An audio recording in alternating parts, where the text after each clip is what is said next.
Good afternoon, everyone. Thank you for taking this moment of your time to join us. I am Dr. Cosette Lemlin. Please feel free to call me Cosette. I am the chair of the Educational Developers Network of Alberta. And it is my pleasure to kick off another season, another academic year of Lunch with EDNA sessions, free online professional development for instructors across the province of Alberta. So if you would like to say hello and from the institution from which you're joining us this afternoon, I think that would be a friendly way for you to join us in the chat. It is my pleasure to welcome Chantel Walker, who is a psychologist with Lakeland College, who will be helping us today to learn more about self-compassion and stress and burnout in teaching. Please join me in welcoming Chantel. Hi, everyone. I'm really happy to be here, and I'm really happy that I am starting off the year with this and really important topic, because my hope is that at the end of today, you'll have some strategies that you can use to help if you're feeling at all stressed or burnt out. I'm going to have to close down my screen a little bit so I won't see a lot of you. So if you have questions or comments, please, I'm happy to take them as they come along. I think I can get, so I can kind of see, I'll put it over here, that I can still see chat. Okay, so we're gonna get started with a little grounding activity. So I'll invite those of you, now I can't see anybody, so I'll invite those of you that are comfortable to lower your gaze or close your eyes. Yes, so just take a few moments, and I just want you to spend a little bit of moment grounding to this moment. So perhaps noticing your sit bones on the chair. Perhaps noticing what's happening with your body, maybe noticing if you're tired or feeling energized, feeling relaxed. Maybe noticing any thoughts that are happening in this moment. And then the invitation is to, as best you can, let your attention move to your feet, to the soles of your feet. Perhaps wiggling your toes and noticing where they're making contact with the shoes that you're wearing or the ground that your feet are placed on. And then just taking a moment, and we're just going to appreciate the earth. So we're just going to appreciate that we are here all together from all over different parts of Alberta. And the invitation is to just send a moment of gratitude, perhaps if you know the treaty land that you're on, to the people that were here before us, taking care and were stewards of our land. And just acknowledging for a few moments what that means for you.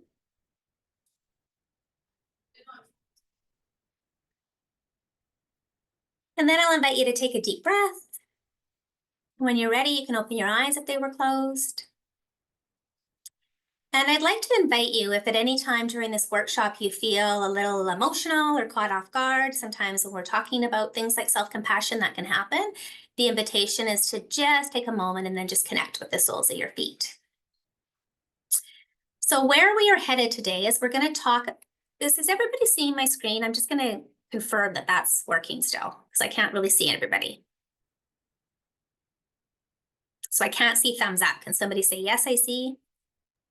Yes. Yes, I can see. Okay, perfect. Okay, so where we're headed today, I'm going to talk to you briefly about what burnout is and what the internal and external contributors to burnout is. I'll talk to you about self-compassion and what it is and the different types.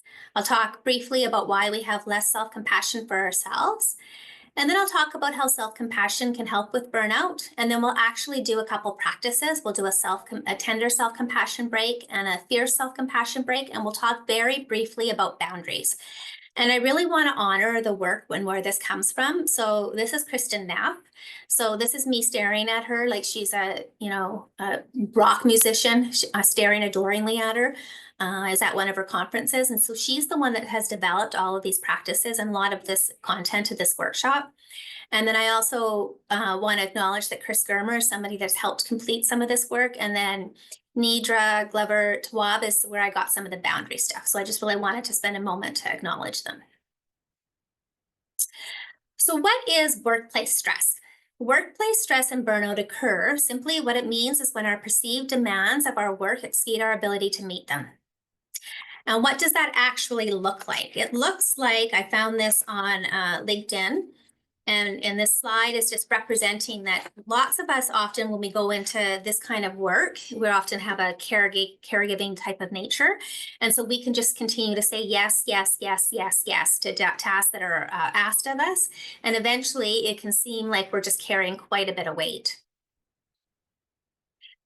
And when we continue to say yes, yes, or if we're in positions where our work demands outweigh what we're actually able to do in work, it can result in something called burnout.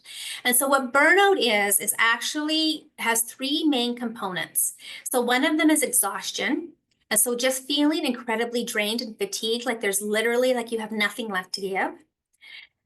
Another component of burnout is this sense of depersonalization, and you start to feel a little bit of detached or even clinical, like cynical about work, negative about work. There might even be a little bit of a mental withdrawal from work. And often one of the other things that can happen with burnout is what's called a reduced sense of accomplishment, and you just start to feel inept or incompetent. And so burnout is a real thing that can happen to people. And according to 2024 stats, and these are mostly from the States, I actually wasn't able to find any statistics of Canadian post-secondary people that are living their lives with burnout. But some of the stats from the States are that 64% of higher faculty reported experiencing burnout. 61% of college employees struggled with their own mental health. And 1/3 of college employees talked about how they had more increased stress as compared to last year. And so there are different kinds of what are called contributors to stress and burnout. And so, as I mentioned, we're in this helping profession. So there can be some what are called more internal ways that we are impacted by stress and burnout. So these can be things like self-sacrifice and devaluing of our own personal needs. This can also result from just recognizing that our self-worth is derived from being productive or really wanting to be successful. Many of us can be perfectionists, and there can be times when there's self-blame and really harsh self-criticism. And these are all things that we're going to talk a little bit later about how we can use a tender self-compassion break to help us. Then there's also all of these other external events that we have a little less control over, but if we learn to set a few boundaries, they can help a little, such as things like excessive workload, lack of control over decisions, having unclear work expectations, having poor pay or limited recognition, feeling that there's unfair treatment or that there's a lack of respect in the workplace, just even working in a place that might be is dysfunctional, having a lack of support or feeling like there might be some job insecurity. Some people find that their work can be quite distressing or even boring or repetitive. And then often people talk about how there's a really challenge with what's called work-life imbalance. So what is self-compassion? Self-compassion involves treating yourself like you would treat a close friend or a colleague who is struggling. The purpose of self-compassion is not necessarily to help yourself feel better per se, although you might, but it changes the way that you are dealing with the distress of burnout and stress that's already happening. So self-compassion isn't meant to be something that we do in addition to all the things we're already doing. It's just meant to be embedded as part of our life. So now we're just going to do another little activity. So if you have a paper and a pen, I just want you to imagine that you have a colleague, somebody at work that you consider a bit of a friend. And I want you to imagine that they're having some kind of workplace stress. Maybe the demands on them are more than they can actually get through in a day. Maybe they're struggling with work-life balance. Maybe they happen to be a perfectionist and they always want to do everything perfect. And we know that, of course, that's not possible. And I just want you to imagine what you might say to them. And then just maybe write that down. And we're going to save that for later. What kind of words would you use? What kind of gestures might you use? You see how here there's a gentleman kind of with his hand on the other gentleman's back. And then we'll just put that aside and we'll look at that in a few moments. So what generally happens is people actually often do have less compassion for ourselves than others. And essentially what happens is we have what's called a threat response. And what happens with ourselves is the threat response is turned inward. So how we get information through our five senses, what we see, what we smell, what we taste, what we touch, what we feel. But also we get information from a sixth sense. Our number six sense is things that we actually think. And what happens is when we say things to ourselves like, I'm not good enough, or why didn't I get that done in time, or I never do this right, or I'm the worst employee here because I always feel so overwhelmed so I can't get things done. This actually moves into our brain. If you were to imagine that my hand is your brain, and information moves into our brain from the bottom up. And it's up at the top of our brain, our frontal cortex, where we're able to think clearly and problem solve some of those statements. But information actually comes in from the bottom first, and this is really unconscious. And it hits what I'm going to use as my thumb, as your amygdala. And your amygdala, all it cares about is keeping you alive. It just literally cares about safety. So when you say to yourself something like, I'm not good enough, this information comes to the amygdala and your brain is temporarily hijacked and your body is literally flooded with adrenaline and cortisol. And so that's when we have that like heart racing and we get kind of sweaty. We feel kind of tense. Our eyes actually dilate, like our body is literally getting ready for a fight. Our digestion shuts down. This is why people that are feeling a lot of stress sometimes have nausea. So essentially, the way we talk to ourselves can actually turn the threat response inward. But we also have this other really beautiful way that we can respond to stress and tension and to upset in the world. And it's what's called our mammalian system or our tend and befriend system. And this is our evolutionary response to others. Mammals wouldn't be able to continue on if we didn't have these mothers that take care of our mothers and fathers that take care of our young. And so if you look back now on what you wrote on that sheet, you could maybe even type it into the chat.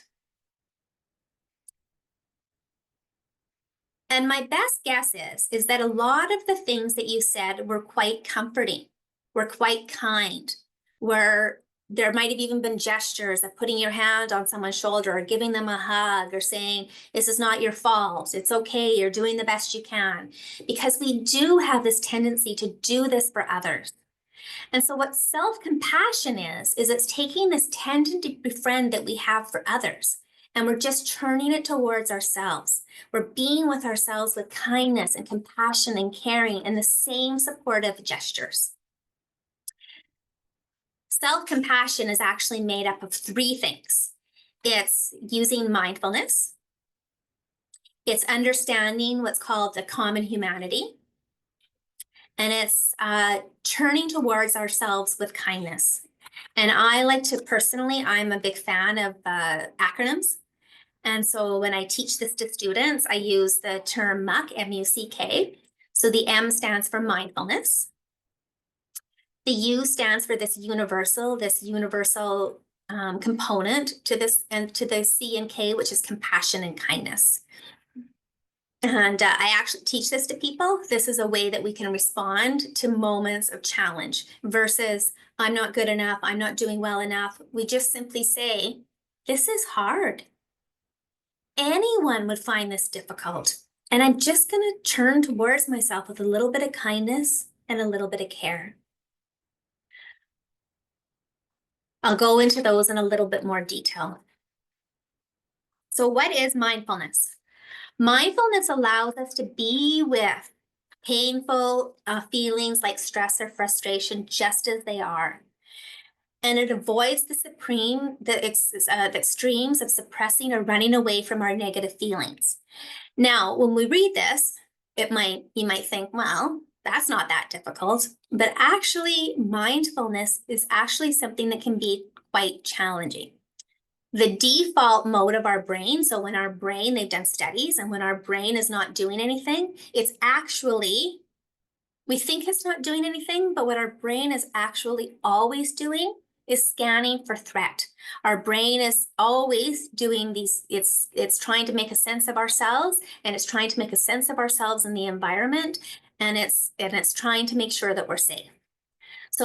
So we're pre-programmed, our brains are actually a little bit more pre-programmed from an evolutionary standpoint to pay more attention to threat than it does to the good things in our life, or we wouldn't have survived as a species.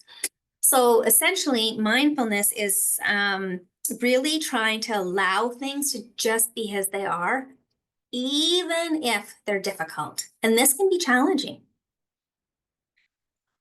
Kindness is treating ourselves with the care and understanding rather than harsh judgment when we're stressed. And it's done in a way to genuinely alleviate suffering. We're turning towards ourselves with kindness, and we're asking ourselves, what do I need in this moment? What would be helpful? You know, if you think back to that slide where they had all those plugins, you're asking yourself things like, am I carrying too much weight? Who or what can help me in this moment? What can I unplug or set aside or do later? So you're sort of asking yourselves these questions. And the common humanity part, the you and muck, is seeing our experiences as part and our stress as just part of a larger human experience, and then it becomes less isolating. And we just start to recognize that life for all people, not just us, for all people is imperfect. And then we start to recognize that all suffering, like all humans are going to go through some moments of suffering. It's not the same. And how we experience it isn't going to be the same, but all human suffering, no matter what it is worthy of this thing called compassion. And when we start to see ourselves as part of a large community of people that can go through this at any time, it helps us escape this rabbit hole of self-pity, or it helps us escape from the tendency that we have to be really self-critical. So there is, as I mentioned at the beginning of the workshop, there are actually two different kinds of self-compassion. So there's the tender self-compassion side. Now, the tender self-compassion side works really well with more of those internal contributors to our stress. This is the nurturing aspect of ourselves. This is the part of us that tend and befriend part of us. It's being with ourselves in a compassionate way. And it allows us to actually, through the mindfulness, feel exactly what is happening. And it's when we feel things that we're able to heal things. Fierce self-compassion, on the other hand, is the more powerful dimension of self-compassion. This is the part of our self-compassion that really makes us stand strong, where we start to focus on these behaviors and situations that are around us. And it involves protecting ourselves, providing for ourselves, and motivating ourselves. And so it's really action-orientated, and it's meant more for some of those more external parts of our lives where we may feel like we have less control, but this gives us the strength to say, yeah, I can say no, I can stand up for myself, and I can speak up. So self-compassion, we really essentially want to, as best we can, balance it. We don't want to be using too much tender self-compassion because we don't want to become complacent.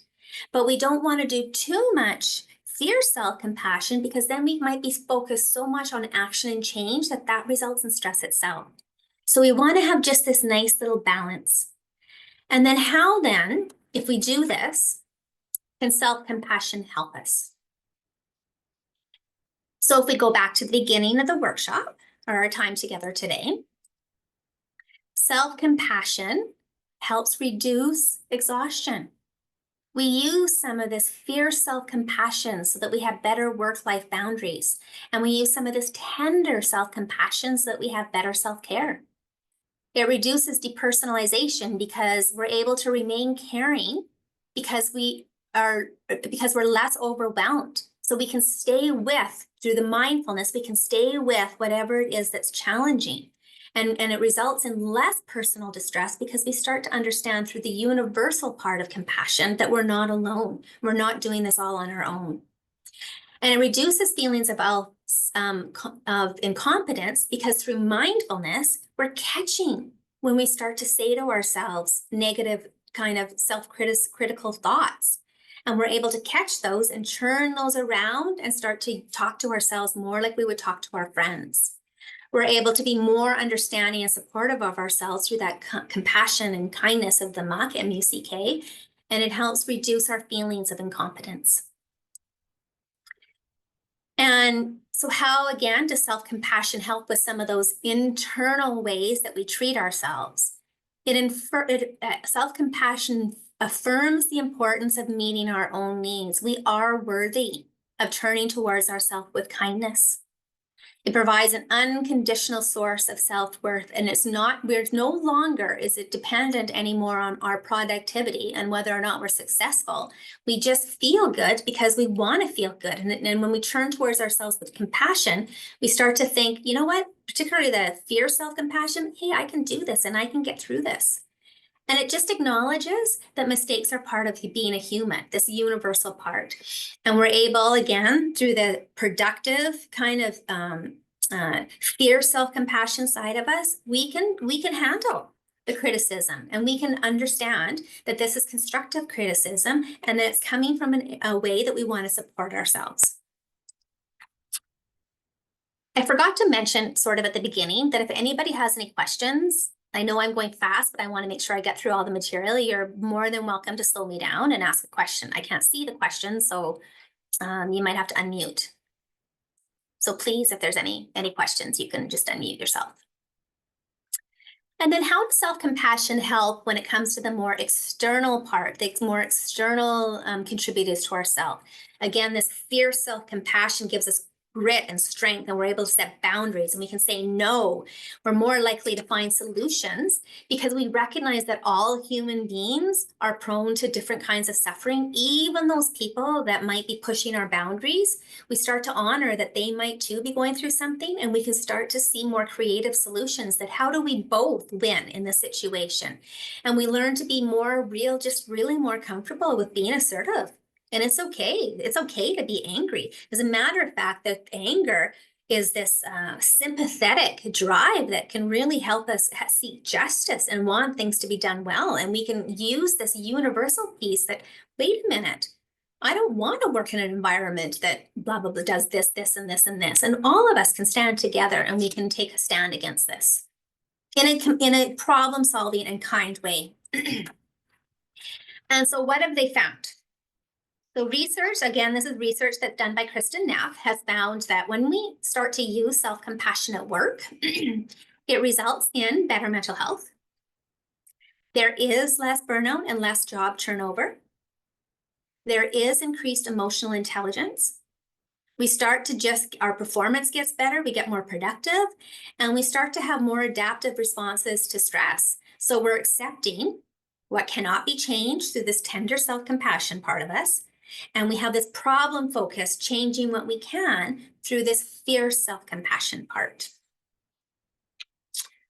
Okay, so I am going to just stop for a moment and just check in and see if there's any questions or any comments. And I can't see the chat, so maybe somebody could read to me if there's anything in the chat. I'd appreciate it. Or if there's nothing, I can just keep going.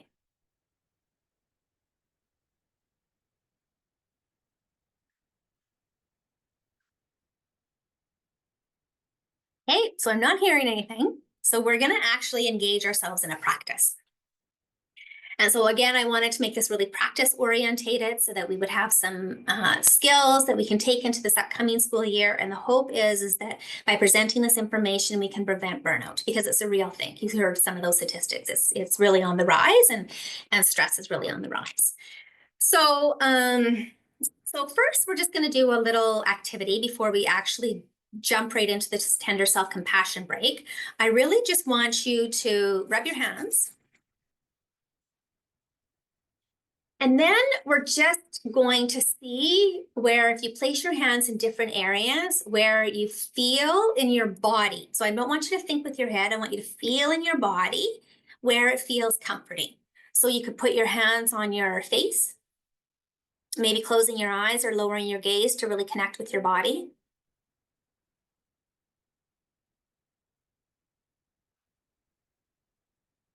I want you to put your hands over your heart. Just notice what that feels like. I want you to just hold your hands tenderly and just notice what that feels like. And then maybe just give yourself like a gentle hug.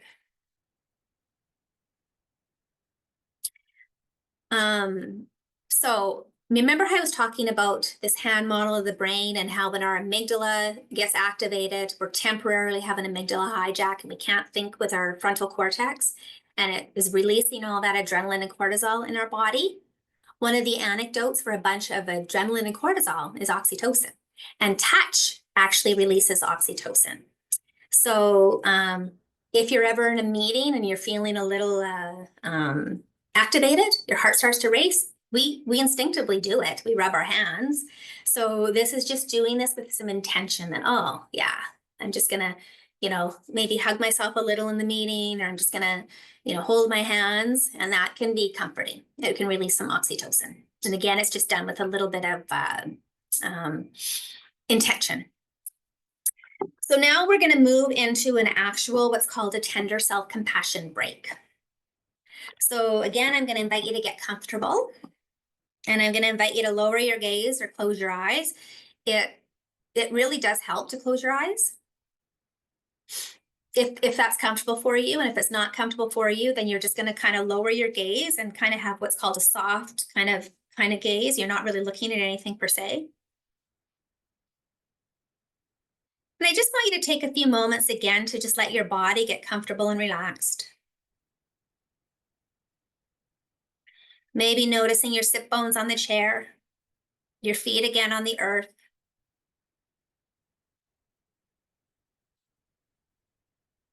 Letting your shoulders drop back and let them be relaxed. Let your hands fall somewhere comfortable on your lap.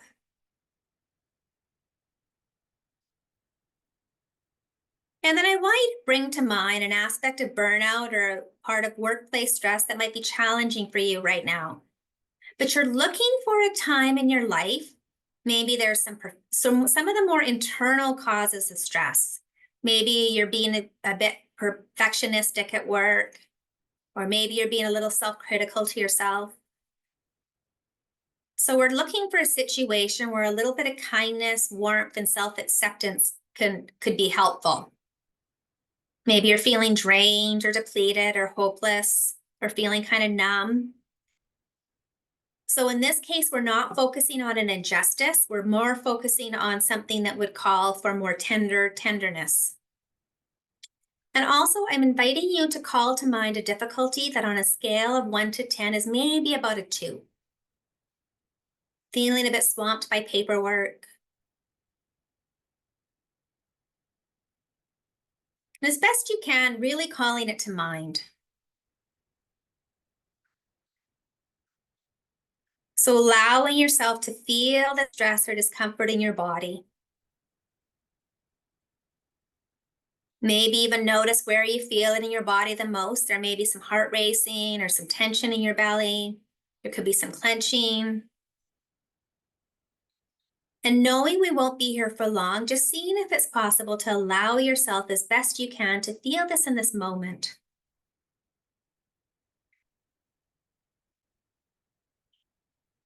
Then we're going to say a few phrases that you'll repeat inside your mind's eye that are helping us do this tender self-compassion. They're designed to bring loving, connected presence to your experience of workplace stress or burnout. And although I'm going to suggest specific words, the invitation is to use words that are most meaningful for yourself. So maybe even considering talking to yourself in the way that you wrote down earlier that you talked to a friend. So the first phrase is meant to help you move into this mindfulness, to be with what you're experiencing in the moment. So maybe even saying to yourself, this is a moment of suffering or difficulty. This is hard. I feel so stressed right now. I'm really hurting. Connecting with whatever you're feeling in the moment. And just allowing it to be there as best you can in this mindful way. And the second phrase is designed to remind you of your common humanity. Maybe even saying to yourself, burnout is a part of life. Lots of people feel workplace stress, and I'm not alone. We all face different kind of stressors in our lives. Or even simply, this is what it feels like when somebody is feeling burnt out or a lot of stress.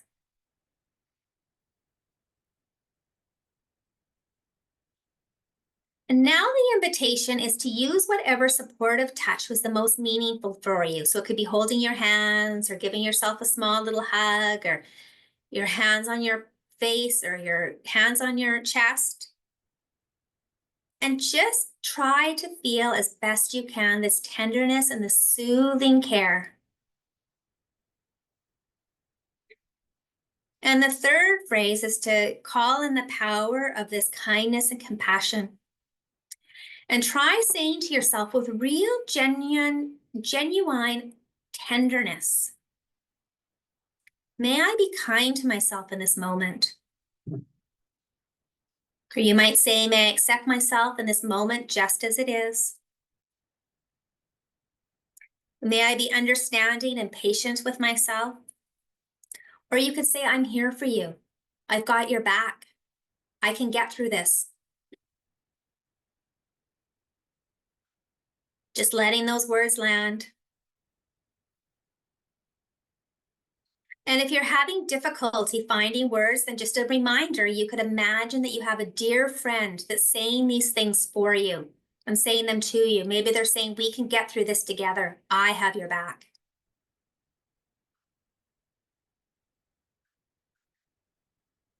And before you end this practice, just take a moment now to notice what you're feeling in the body. Allowing your experience to be just as it is. You may feel better, but you may feel worse, and that's okay. We're bringing mindfulness to this, however you feel in the moment. And then when you're ready, you can open your eyes if they were closed, or bring your eyes up. And then we're just gonna do a little debrief of that activity.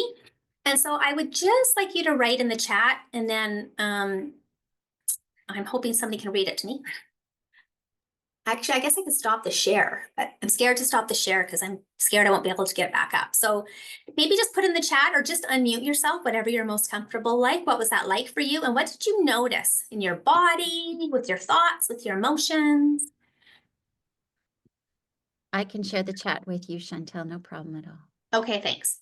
We're just letting folks add their ideas at the moment. Okay, perfect.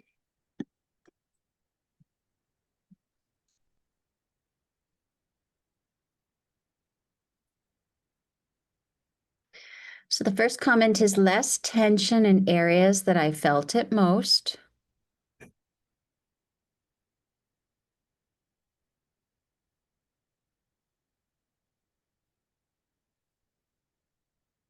Another comment, I still have tension in my shoulders, but my breathing got deeper and slower. Calmness, it was nice to take a moment to breathe. A sense of normalcy. Feeling more calmness.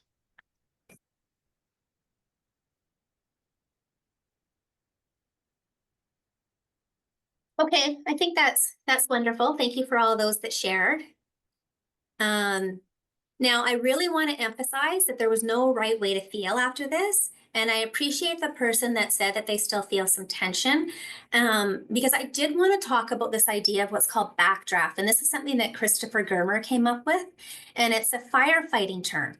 So essentially, what happens when there's a fire is if we were to open the door to a fire, kaboom would happen. And that's exactly how he says it. There would just be a big kaboom.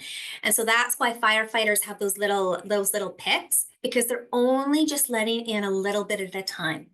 So sometimes what can happen with self-compassion is that we're so used to feeling our bodies that are tense and full of adrenaline and cortisol, and feeling like we're not good enough, or we have to do more, or we're genuinely feeling like that picture of all those plugs. What can happen when we add self-compassion to that, if we're not used to it, is we can have a bit of a kaboom with our emotions. So when we open ourselves up, some of the old pain can arise. And so just know that this is necessary and it's normal. And to heal things, we do really need to feel things. But my suggestion would be is to really take care of yourself, and then to recognize that it's okay to do self-compassion in a way that's maybe not a self-compassion break. Maybe instead you can just notice, again, you're just asking yourself, what do I need in this moment? What you need in that moment might be just a cup of hot chocolate, or to maybe just step outside for a few moments and let the sun fall on your face. And again, the idea behind self-compassion is that we're doing it with this intention that anyone might feel a little overwhelmed in this moment. We're bringing a bit of mindfulness to it, that this feels hard, and then I can be kind to myself. I can have a tea. I can have a hot chocolate. It's okay. And if you're feeling really overwhelmed, then there are other strategies that you can do to calm back that amygdala, to get yourself back so that your frontal cortex is working. And you could just breathe. Breathing, my favorite method personally is the 4-7-8 breathing, because this is a sympathetic response when we're feeling activated and tense.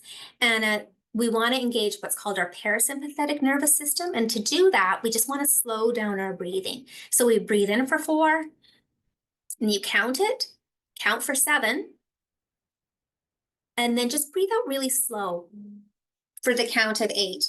And it's the count of 8 and breathing out really slow that engages that parasympathetic nervous system.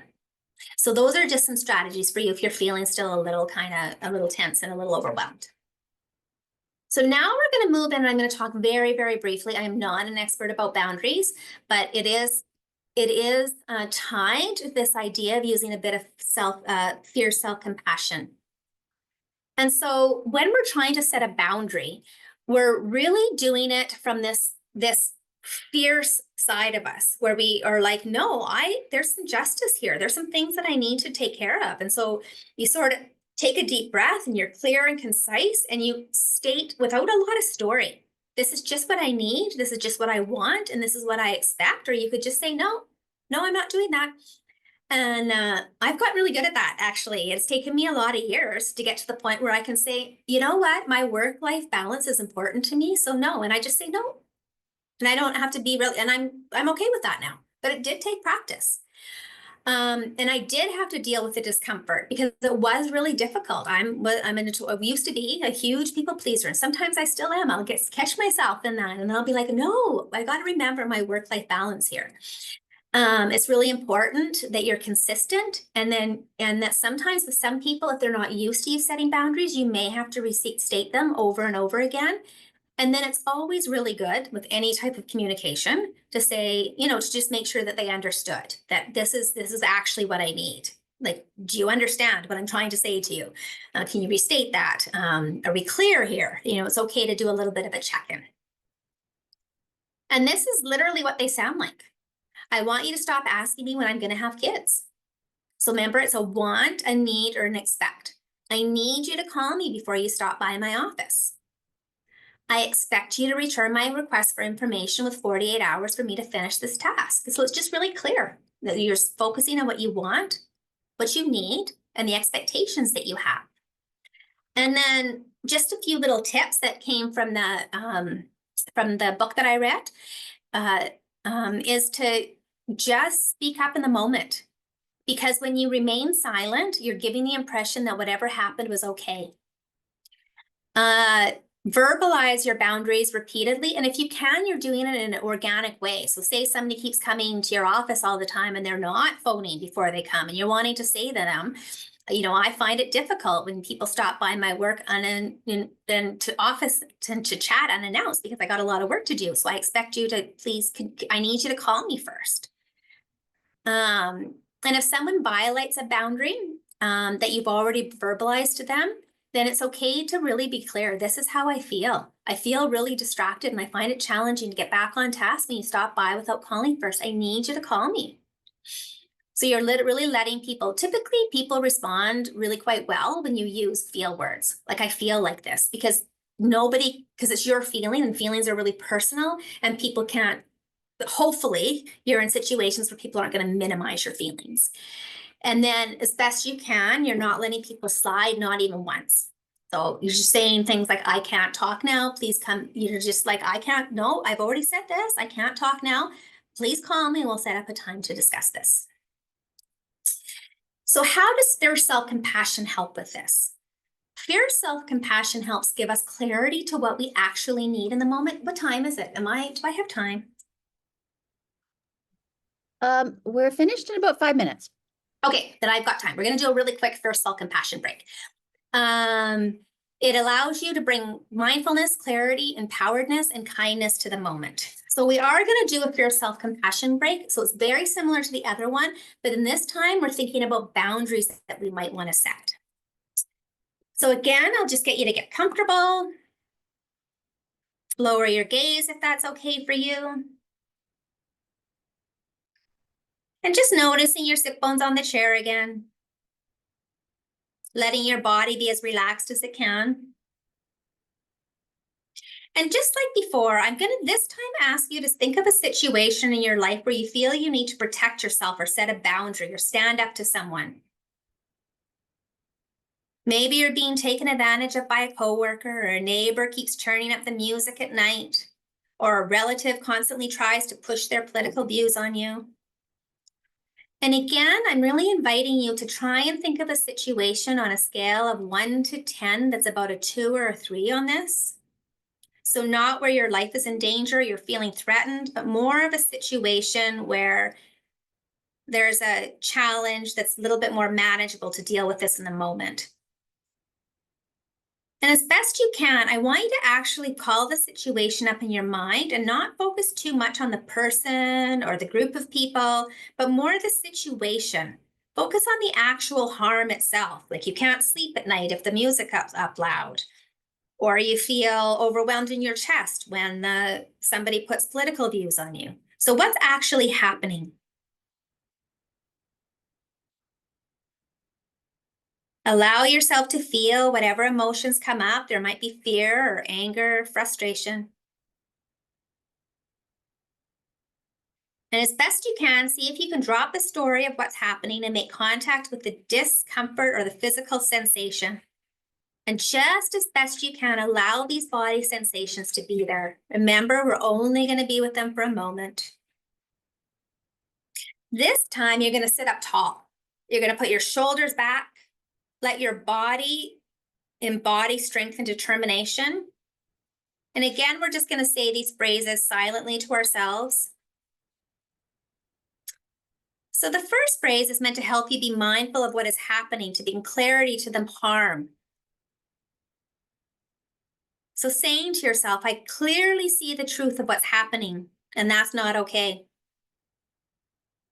Other options is I should not be treated this way. This is unfair. I don't like this. I wish this would stop. Whatever makes sense to you, because this is this moment of mindfulness. And the second phrase, if you can remember, is the you. Connecting with the common humanity, especially the power of this connection, so you can allow strength from others so that you can protect yourself. Maybe saying to yourself, I'm not alone. Other people have experienced this as well. Or something like, by standing up for myself, I stand up for everyone. Or all human beings deserve just treatment. And just letting that settle in. Now, I want you to put a fist over your heart as a gesture of strength and bravery. And then just commit to being kind for yourself and keeping yourself safe. For example, saying, I will protect myself. I will not yield. I am strong enough to say no. I can take this on. And if you need, you can imagine those friends are with you and they're united, and together you're standing up together with this strength, this clarity, this braveness. And finally, I want you to put your hand over your heart, over your fist, and hold it tenderly. So the invitation is to combine the fierce energy of brave, empowered clarity and the tender energy of loving, connected presence.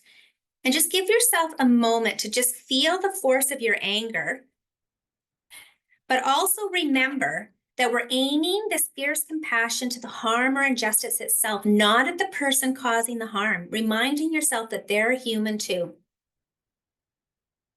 So calling on this fierceness to commit while keeping this loving kindness alive.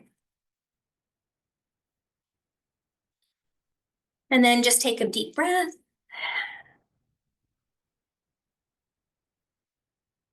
A comment about the fierce self-compassion break. I know we're coming to an end. So if you're still feeling a little activated, then this would be a moment that you might want to go for a bit of a walk, have that tenderness and have a cup of tea. You know, you could put your feet on the floor. You could practice that 4-7-8 breathing. It's really good for active energy.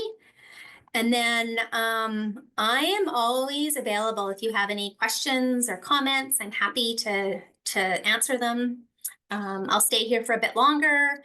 And then that's my email if anybody wants some information. And I will have a handout that sends you, that you're going to get sent, that has all the links to those little meditations. So thank you. I really appreciate your time today. And this is my favorite slide. I'm going to talk to myself the same way I talk to dogs. Hey, sweet girl, look at that beautiful belly. You're so clever. I want a treat. Please join me in thanking Chantel for her lovely session to help us be more self-compassionate as teachers and as people. Thank you so much, Chantel. Thank you, everyone. Bye-bye.